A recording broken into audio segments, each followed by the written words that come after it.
So it's time for me to say goodbye to my straight hair and reinstall a protective style. Today I'll be showing you how I installed these twists on my flat ironed hair, and we'll talk a little bit about heat damage as well.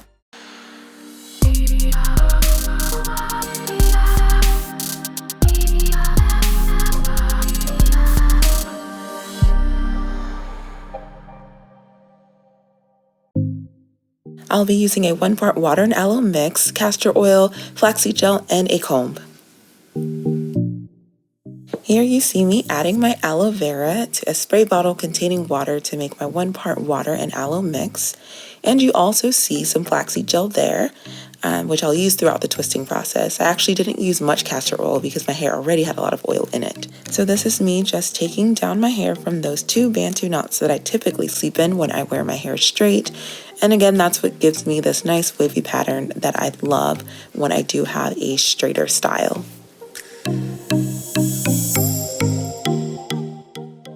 In order to create neat looking twists, I'm very diligent about the parting process, particularly in the front. So here you'll see me just sort of cleaning up my side part in the front, and I'll show you how I part the rest of my hair to achieve these twists. It is very easy to part hair that's already been stretched, so that's one of the reasons I decided to do these twists on flat ironed hair, but you can do this on blow dried hair or anything that allows the hair to be stretched prior to parting. Once I've established where I want my front part to be, I go ahead and divide my hair straight down the middle into halves.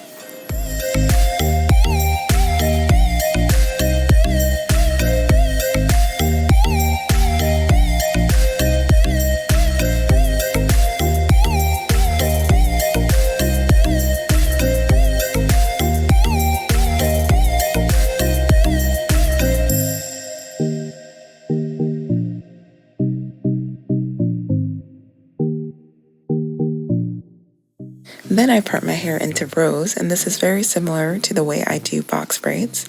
So those rows will form the basis for the individual boxes that I use to actually form each twist.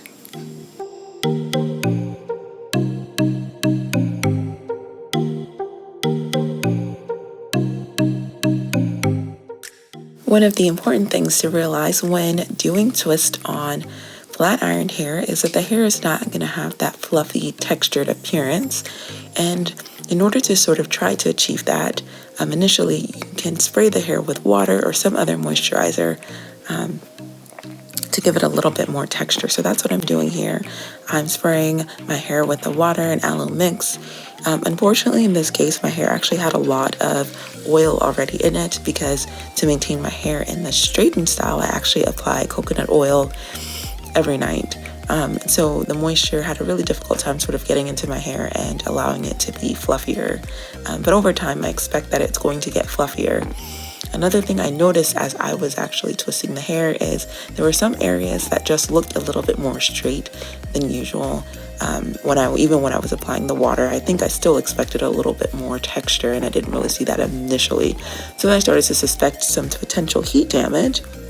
So that's what I'm kind of showing you here. You can see some areas of my hair look fluffier than others with the water, and some didn't really absorb that water very well. I did notice some sort of beading of the water on the hair, which signifies that there was definitely oil that was letting it not get absorbed, but then there also might be a component of heat damage, which is actually not surprising because I have been using heat quite consistently for several months. And also, it's not the end of the world, so we won't really know until I actually wash my hair and really soak the hair with water to what extent I might have some heat damage. So I'll keep you guys posted during my subsequent wash day. And I know this might not be a popular opinion, but I'm not entirely opposed to a little bit of heat damage at my ends because it does allow me to at least avoid single-stranded knots. Some of you may not know this, but when I initially transitioned to being natural, I had a relaxer and I never actually did a big chop. I just slowly cut off my relaxed ends over the course of several years. And I actually found that my hair tended to kind of grow longer than it did when I had fully cut off all of the relaxed ends. And that was mainly because my ends would tangle on themselves and I would get a lot of single-stranded knots that limited my length retention. So keeping my ends straight is what I tend to do anyway, or stretched rather, is what I tend to do anyway. And if I do have to heat damage, then, I'll work with it, but it's not going to be the end of the world for me, just based on my own personal goals. So I will certainly keep you guys posted on what my hair looks like on my next wash day. But so far my hair is behaving normally in terms of breakage. I'm not really having breakage or anything else to signify that my hair is not doing well.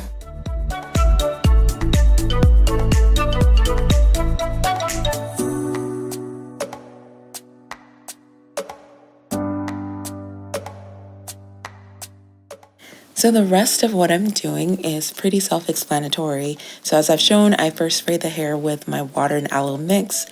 And then if my hair didn't already have so much oil in it, I would follow that up with a castor oil or coconut oil. But I'm skipping that step because I already have a lot of oil in my hair. And then finally, I follow all of that up with my flaxseed gel. Flaxseed gel is something that I'm introducing this time around. Typically, when I've twisted my hair in the past, I haven't used flaxseed gel, but I saw this tip from Indigenous Strands, and I'm gonna see if that's gonna be helpful in my twisting process and the maintenance of my twists this time around. So I'm going to stop talking now and let you guys sit back and enjoy the twisting process from start to finish.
So the process is complete, and next I'll just rearrange my hair so that it looks neater and lays appropriately. Like I said at the beginning of this video, I do suspect that I might have some heat damage from the several months of using heat consistently, but I won't know the extent of it until I actually fully immerse my hair in water on my next wash day, so I will keep you guys posted. For now, I fully expect my hair to get fluffier over time as I add more water to it and moisturize it throughout the week. And I can also use rollers to add a little bit more texture to the ends of my hair or the areas that appear more straight, so I'll consider doing that as well. I feel like right now these twists have the appearance more of like Senegalese twists than like a kinky twist. So yeah, to each his own. Some people like the kind of smooth, straighter twists like Senegalese twist. Some people like the kinkier twists. And I'll see how these evolve over time.